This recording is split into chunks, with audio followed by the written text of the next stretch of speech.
Bueno, en primer lugar, muchísimas gracias por la invitación a Cooperativas de Andalucía.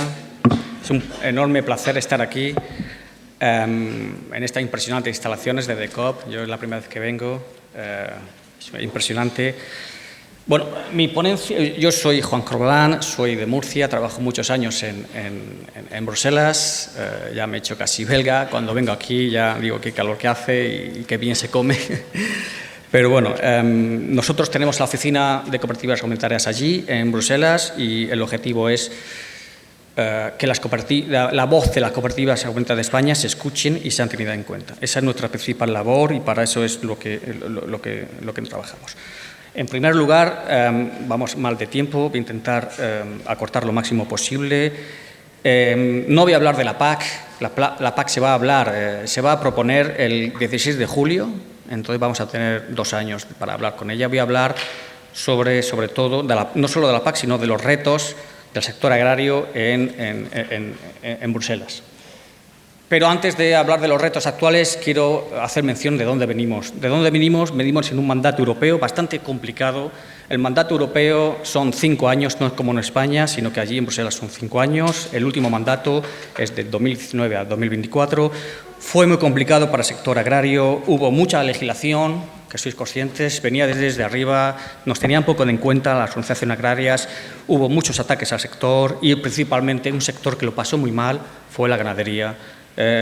Innumerables ataques, recuerdo manifestaciones que nos hacían a las puertas de nuestras oficinas y la verdad que fue un mandato bastante complicado. El Pacto Verde se publicó a finales de 2019, no es una legislación, no es legislación, es una hoja de ruta que establece que en el 2050 la economía europea tiene que ser neutra en carbono. Es importante, es una hoja de ruta, pero también afectaba al sector agrario y afectaba en la comunicación de la granja a la mesa que todos conocéis. El Pacto Verde se mantiene, es una cuestión que se mantiene y es importante que se mantenga sobre todo energía. La Unión Europea ha dependido mucho de energía barata, de gas de Rusia y, por lo tanto, es importante que seamos soberanamente independientes en energía. Energías renovables, otros tipos de energía también y, por lo tanto, el Pacto Verde lo que hace es fomentar que la Unión Europea deje de depender de las energías fósiles de Rusia, sobre todo para dejar de financiar a la invasión de Ucrania. Pero se mantiene.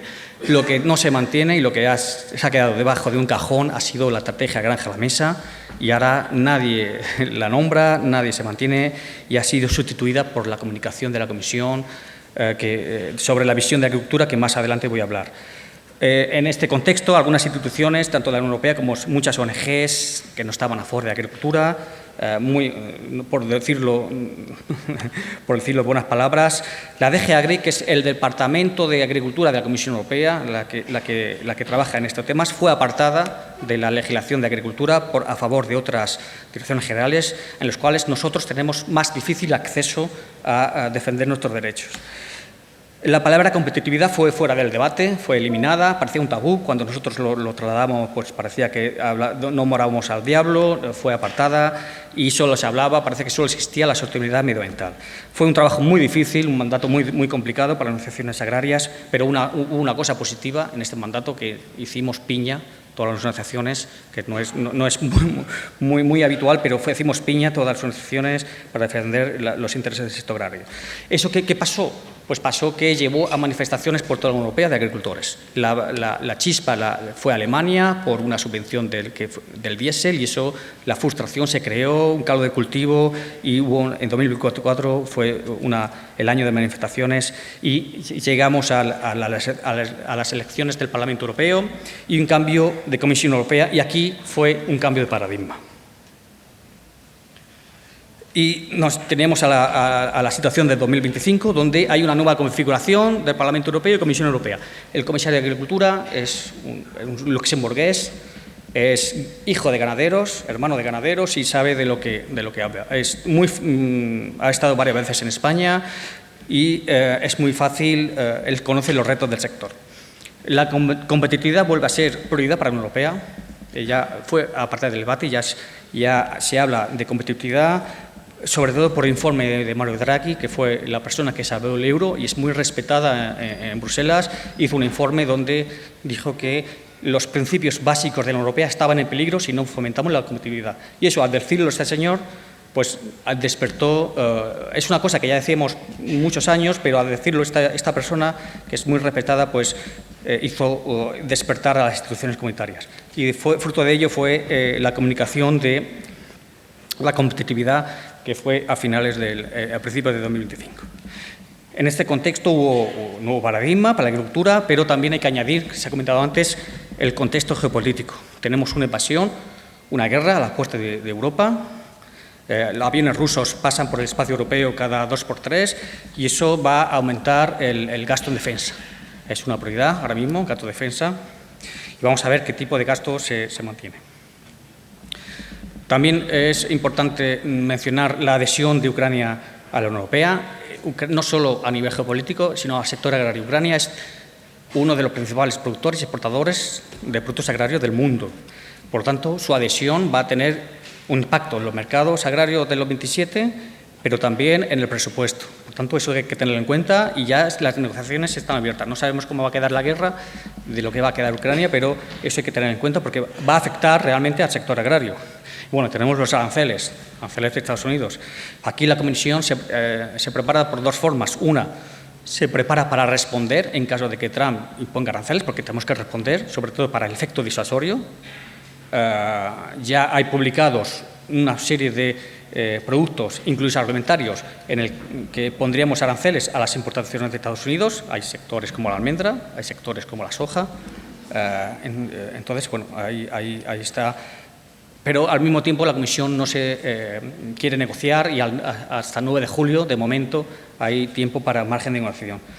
Y paralelamente la Unión Europea lo que se busca encontrar nuevos mercados. El 80% de la demanda mundial de alimentos en los próximos años está fuera de la Unión Europea. Por tanto, la apertura de nuevos mercados, sur de Asia, Mercosur también. Yo sé muchas opiniones controvertidas con Mercosur, pero es ahí donde está la demanda de alimentos. La Unión Europea es un país que no crece a nivel de población y, por lo tanto, ahí la Comisión que se dedica es sentar las bases para acuerdos comerciales en un futuro. Vale, seguimos con los retos del 25, voy a intentar ser lo más breve. El 16 de julio se presenta el marco financiero plurianual, que son los presupuestos. Los presupuestos no es como en España, que va año a año, sino que en la Unión Europea va por 7 años. No sabemos qué la Comisión va a proponer, pero esperemos que haya acuerdo y empezaría en el 2027. Y también se presenta paralelamente, ese día, la reforma de la PAC. Es importante, ese día, por tanto, va a ser un importante clave para el sector agrario. Pero al margen de estos dosieres tenemos otros dosieres que estamos trabajando, que son la simplificación junto con competitividad. Ahora mismo las palabras, el objetivo de la Unión Europea es simplificación. Se han dado cuenta de que había mucha burocracia y va a haber hay bastante propuesta de simplificación. Ahora mismo hay 4 paquetes encima de la mesa de simplificación. Afectan a PAC, pero no solo. Una cosa que va a afectar mucho a las que estamos trabajando para que se incluya en un paquete de simplificación de normativa que no afecta a PAC, pero que afecta al sector agrario, son las cuestiones fitosanitarias, que va a venir en el otoño de este año, donde queremos que se introduzca la aceleración de los procesos de registro de nuevas materias activas. Eso es crucial para el sector agrario. Estamos también con la reforma de la OCDE única, con la contratación y organizaciones de productores. Es un tema clave que nosotros como organización estamos trabajando de forma muy intensa por la implicación que tiene para las cooperativas, el tema de la contratación y organización de productores. Y el paquete de vino. El paquete de vino es un síntoma del cambio de paradigma que estamos viendo en la Comisión Europea porque ha salido una propuesta muy positiva. Incluso nosotros como organización hemos incluido una cosa histórica que el presidente lo ha dicho al principio, es que aquellas organizaciones de productores que van más allá de PYME, como las cooperativas, pero que van más allá de PYME, no tendrían reducción de la subvención en la materia de inversiones, algo que fomenta la integración y la asociación en cooperativas que van más allá del tamaño de PYME. Por lo tanto, eso hay que tenerlo en cuenta. Y llegamos a la madre del cordero, a los presupuestos. MFP es marco financiero plurianual. tenemos dos aspectos, la estructura y el presupuesto. La Comisión lo que quiere hacer es, ahora mismo tenemos muchos fondos europeos, FEDER, fondos regionales, FEAGA, etcétera, y lo que quiere es hacer un fondo único, que todo sea un fondo único y que cada Estado miembro tenga un sobre y lo gastará en función de los objetivos de la UE y los hitos, como el Next Generation, más o menos, donde no sabemos cómo puede quedar la PAC y si habrá dos pilares o no. Habrá tres fondos, este fondo único, un fondo de competitividad donde haría todo pues, tema de innovación, de inversiones y otro fondo diferente de acción exterior, toda la ayuda de acción exterior que sería el fondo independiente. En este constante debate de dinero también hay que tener en cuenta las nuevas prioridades de defensa. Aquí en España vemos poco la importancia del gasto de defensa porque estamos alejados de Ucrania, pero yo que voy bastante a los países del este, realmente allí es una preocupación importante porque si no se aumenta el gasto, si Rusia no ve un efecto disuasorio de la Unión Europea con la defensa, tendremos problemas en los próximos años como Unión Europea. Por lo tanto, ahora mismo es una prioridad aumentar el gasto de defensa para el efecto disuasorio. Pero el problema aquí es no son los ministros de Agricultura quien decide esto, ni los ministros de Economía, son los jefes de Estado y de Gobierno. Y muchas cosas de la PAC también lo deciden ellos. Y la decisión es por unanimidad. Ahí está, tenemos un reto importante. Malta pesa lo mismo que España o Polonia. Y entonces, bueno, aquí tenemos que llegar a un compromiso para que el aspecto financiero haya acuerdo. Aquí, con la PAC, ¿qué es lo que se escucha? Bueno, esto no hay nada por escrito encima de la mesa, simplemente como estamos allí diariamente tenemos acceso a información y, por lo tanto, ese acceso a información de estar allí nos da la posibilidad de reaccionar antes. Por lo tanto, yo os traslado lo que se está debatiendo y lo que estamos haciendo al respecto. Hay tres escenarios ahora mismo que la Comisión baraja para la PAC y el presupuesto. Primero, que la PAC esté fuera del fondo único, pero no habría acceso a otros fondos. No habría acceso a fondo de cohesión, a fondo de innovación, etcétera. Es un escenario que la Comisión baraja. Otro escenario sería que la PAC estaría en el fondo único, pero tendría los Estados miembros obligación de que gasten un porcentaje o una cantidad absoluta, no lo sabemos, en PAC. Bueno, no sabemos si se llamará PAC, pero en agricultura. No sabemos si se quedarían los dos pilares. Y un tercer pilar sería que el segundo pilar, una tercera opción sería que el Fondo de Desarrollo Rural se fusionaría con cohesión y el primer pilar, en principio, creemos, nos dicen los rumores que habría una opción de que se quede fuera del fondo pilar, del fondo único, con lo cual, estas son las tres opciones que se baraja, son globos sonda que la Comisión traslada y ahí están tanto los Estados miembros como el Parlamento Europeo trasladando su posición. Aquí nosotros, como organizaciones agrarias, no nos gusta nada, tendría importantes consecuencias. El primero, habría ruptura de igualdad de trato de los agricultores en la Unión Europea. Polonia podría decir dar una cantidad, España menos, más, o sea, no habría, como ahora, un trato igualatorio como una PAC común. No habría obligación de que los Estados miembros puedan gastar en PAC y además habría un presupuesto agrario estaría ligado a cumplimiento de hitos que nada tendrían que ver con la agricultura. Por ejemplo, la Comisión podría decir, y una opción que se baraja, que daría un pago a España si hace la reforma judicial o la reforma de la sanidad. O sea, algo nada que ver con la agricultura, con lo cual esto sería muy negativo para el sector.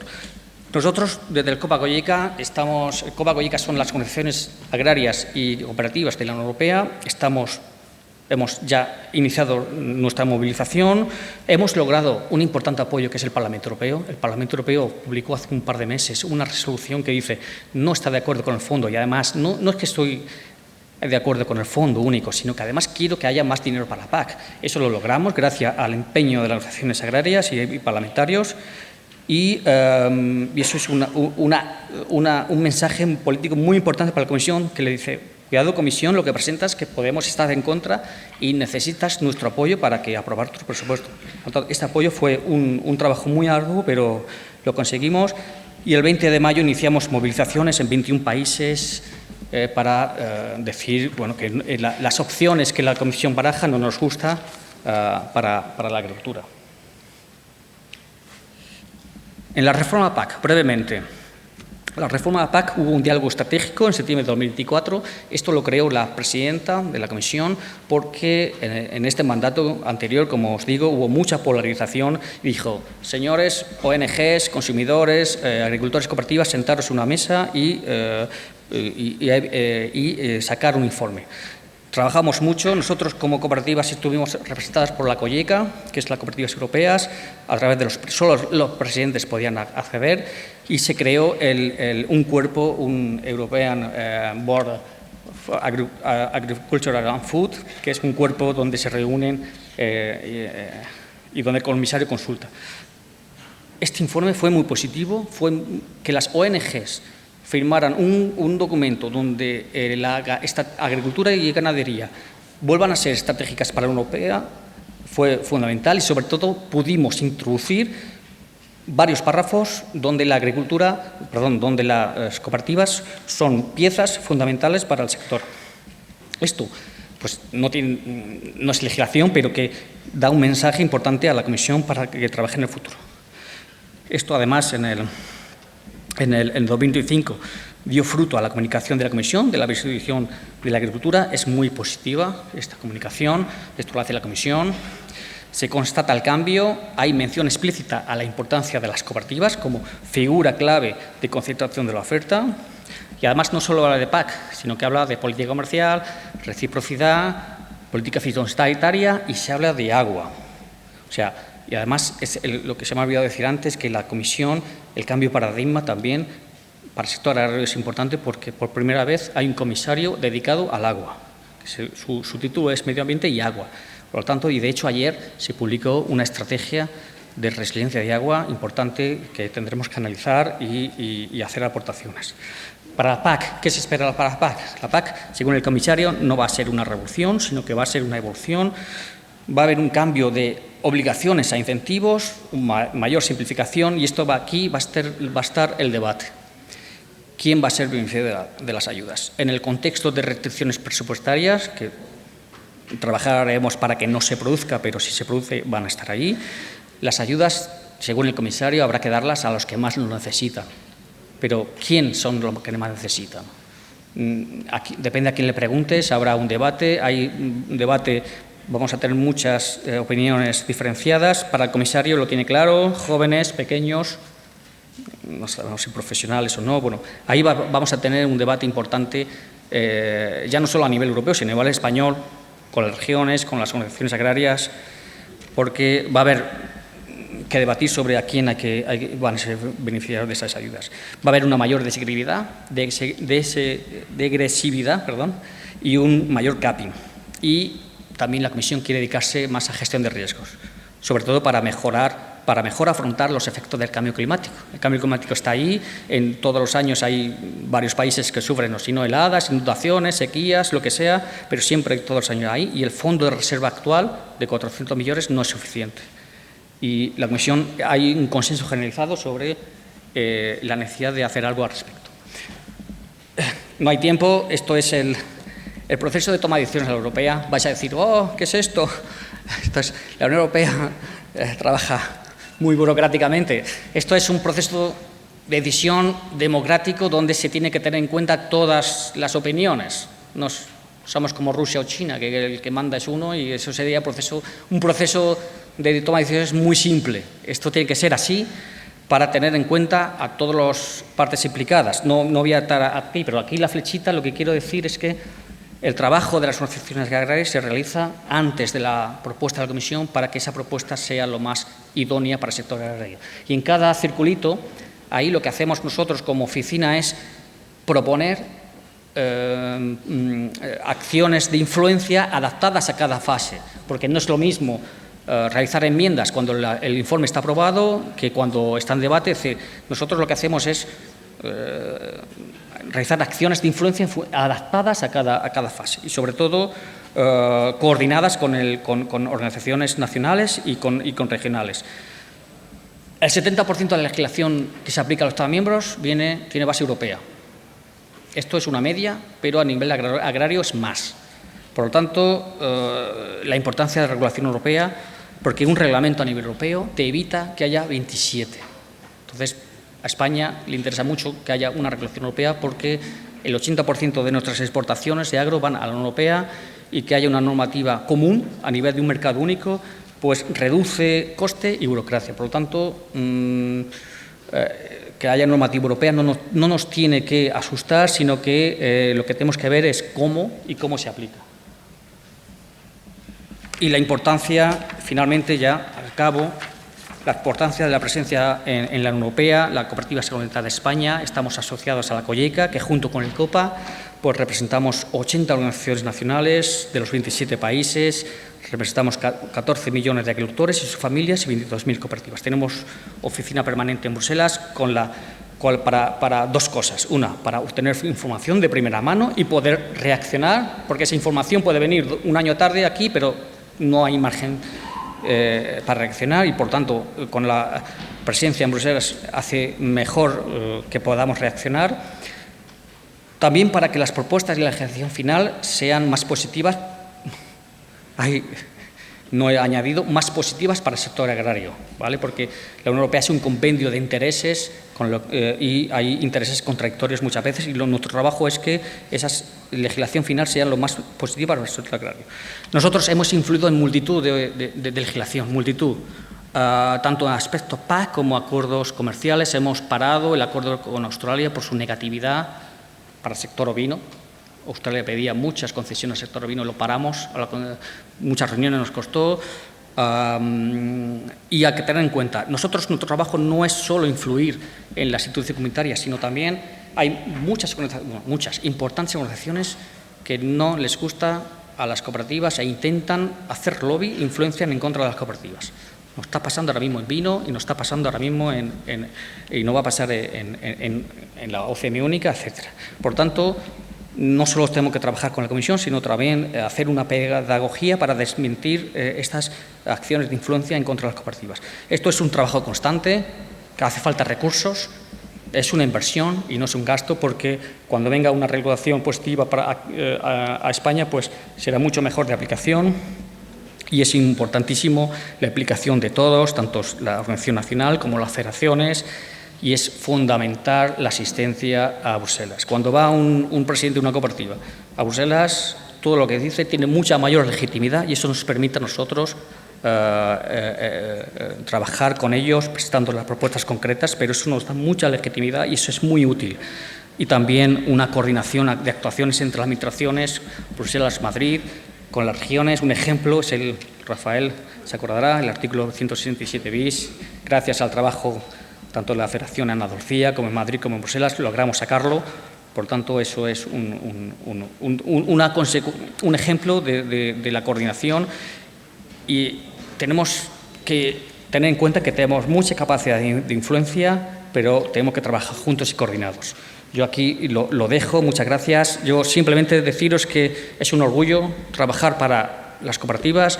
Yo soy un firme defensor de las cooperativas, creo que es el instrumento idóneo donde los agricultores pueden mejorar su posición y la verdad es que trabajar pensando que lo que haces es lo correcto, pues da mucha fuerza y la verdad que lo que nos indica es que estamos en el lado positivo de la historia, como aquí está de moda decir. Simplemente yo lo dejo aquí. Y no sé si habrá tiempo para el debate, pero estoy a disposición todo el día hoy para cualquier pregunta, cuestión al respecto. Muchas gracias.